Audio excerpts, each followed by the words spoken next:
Hi, I'm Bryce, and I'm an autism advocate and speaker, and at the age of 9 I was diagnosed with autism. Before I was diagnosed, I seemed to be a fairly typical kid who just loved life. However, that changed when I reached primary school. For the first 2 years, I mostly sat in class with the occasional bit of pencil sharpening. I couldn't even read until grade 2, and though the constant bullying and lack of understanding wasn't bad enough, it got worse after my diagnosis. When I was diagnosed with autism, my primary school started to treat me differently, as though they suddenly knew how to fix me. I was put into special classes that seemed like a waste of the teacher's time, so I either already knew how to do something, or I just found it boring and pointless, like reading a phone book. Life didn't get much better when I reached high school, as I saw my diagnosis as a bad thing that I should be ashamed of. This was also the year I found out just how far I was behind all my peers. My first semester reports showed that I was 2 years behind in math alone, and I needed immediate help. I began to doubt that I could ever reach year 12, let alone finish it. That is where my wonderful mother stepped in to help. After school, each night throughout year 7, she taught me a total of 3 years worth of math, just so I could be at the same level as everyone else.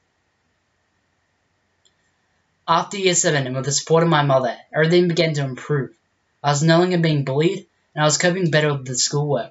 However, I continued to hide my diagnosis for another 3 years, afraid of what people would think. 2016 ended up being a big year for me, as that is when I began to be an advocate for autism acceptance. On April 10, 2016, I wrote my first blog post, which revealed my diagnosis to my friends and peers. My announcement didn't change my life as drastically as I predicted, except that I no longer had to hide my true self. My high school had already made accommodations for my unique learning styles, way before they were aware of my diagnosis, and continued to treat me as an equal, proving that inclusive education does indeed exist. High school was the best 6 years of my life, and will always hold some special memories for me, as high school is where I found my identity and my voice. I believe the main change schools should make to support students on the spectrum is to educate staff members about what autism is, and how diverse the spectrum is, as if you met one person on the autism spectrum, you have only met one person on the autism spectrum. Schools also need to start listening to parents and students as to how to better support them, as they are the experts on how they learn best.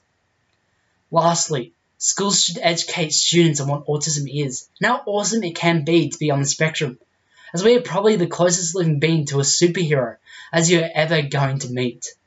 Thank you.